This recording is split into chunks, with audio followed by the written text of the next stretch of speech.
Welcome to Central Issues. After the show, I'm George Kilpatrick. We continue our conversation with Central New York journalists going beyond the sound bites and the headlines to get a better take of what's happening in the news. Joining us is Michael Benny from WTVH 5. Also joining us is Chris Bolt from FM 88 News. Also with us tonight is Ngoc. She's with the Post-Standard, and Greg Munno is also with the Post-Standard. He's a civic engagement director. And our conversation tonight is about some of the issues that are happening in the news. And one of those issues, Michael, is about good news in particular, and where that fits in and where we see it in our broadcast coverage or print coverage. Yeah, well, mostly we don't see it a whole lot. And that's what I hear from people whenever I ask them what they want more of in the news. They say, well, the news is all the same in the paper, on all the television stations. Then they tell me, and it's always bad news. So I guess what I'm pushing for as we move forward is more good news, and good news in a different order. Why does the news always have to start with the worst possible thing that happened that day? Because if it bleeds, it leads. Well, then let's change that. And maybe more people will start watching us. That's kind of my take on it. We had a story that we put at 5:40, which is kind of this little spot in our news that we stuff things that are either fun or nice or not lead-worthy, we consider. And it was a story about the FM rowing team was out on Onondaga Lake Park. They saved somebody's life. He was having a heart attack. If they weren't there, the guy would have died. He's so thankful to them. Why isn't that the lead story at 6 o'clock? Right. How often does that happen in Central New York? Why couldn't that be the lead story? But if it was all about, and we all say that we want good news, but then if it's all about good news, does that raise the issue of not covering what's really happening if you only focus on that? Or are we looking for more of a balance of what is happening in the news? Well, I think Michael's point doesn't say all good news. It's have some kind of a balance, and a really good news story can lead.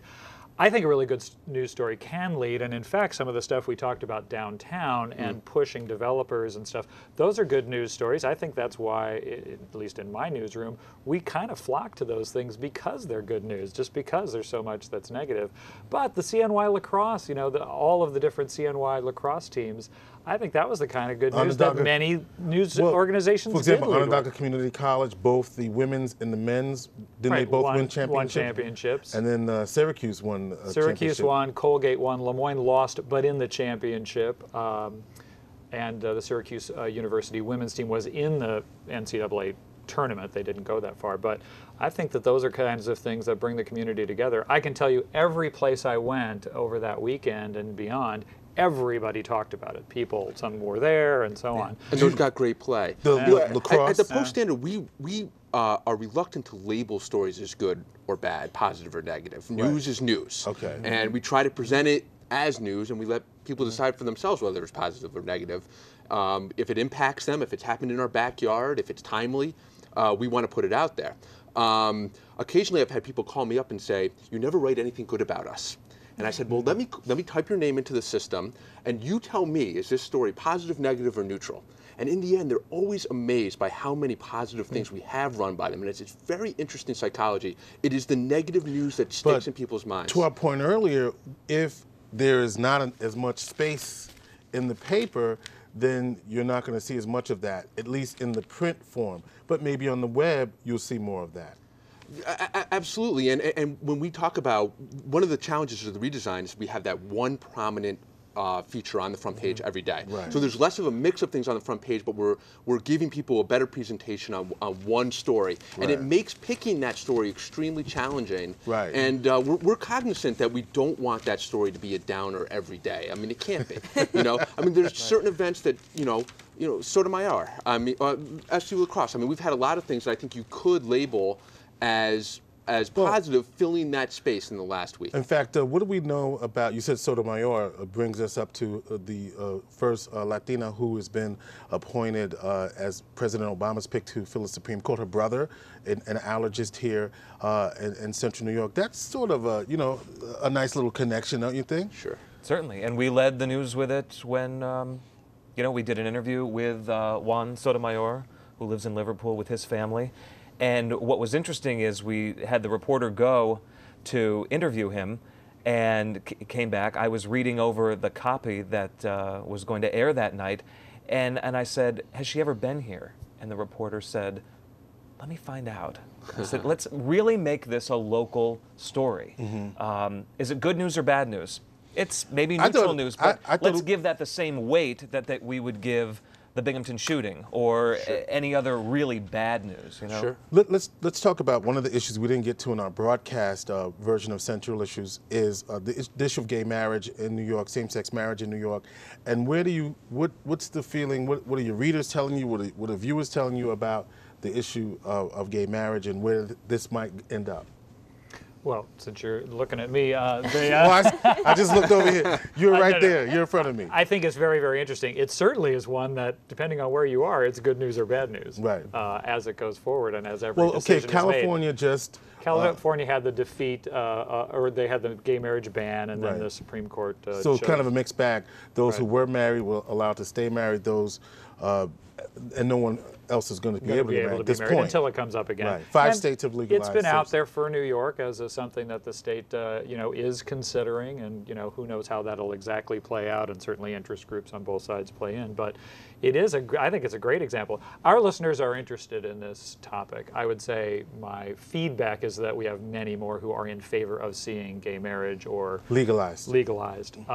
Just from who I speak with, and I can't really tell you why that is. But I think it's really an issue that every development people are very interested in. So while it's not a bleeds leads kind of thing, it is something that would certainly be a lead story if there were a development. I'd like to see more attention focused on people like David Valesky and the other handful of upstate Democrats that are going to decide this. Yeah. I mean, it is our state senator, who is probably going to have the key vote in this. Right now, it seems like he's against it.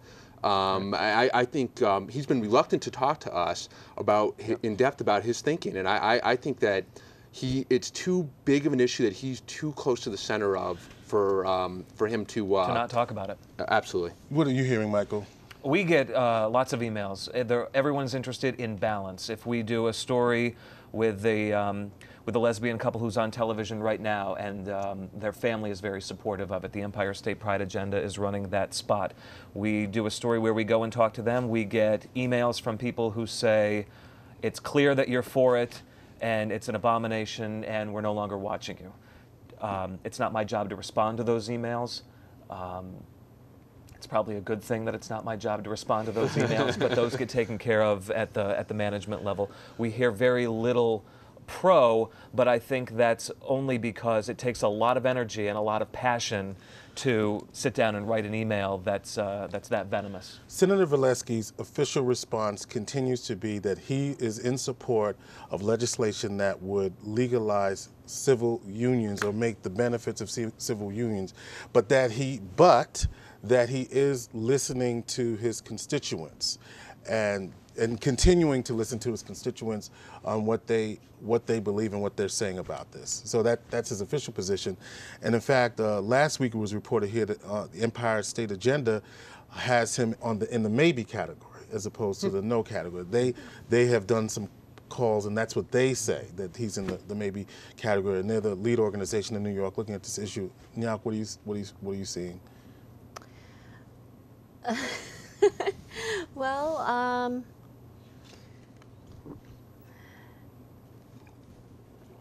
we had an interesting debate in the newsroom the other day about at what point do you not view this as a positive, negative issue? Climate change, for instance. It used to be we gave 50% of the time to people who believed that humans were causing global warming, and 50% of the time to people that didn't. So wrapping this up, you would say? I would say that I would like to see us address this more as a civil rights issue and not move away from a balanced approach that respects all of our readers' positions, but one that gets beyond. Focus on the issue of civil rights. Absolutely. And that's where we'll have to leave it. Greg Munno from the Post-Standard, Ngoc from the Post-Standard, Chris Bowe from FM 88, and Michael Benny from WTVH 5. This is CI After the Show. I'm George Kilpatrick. Thanks for watching.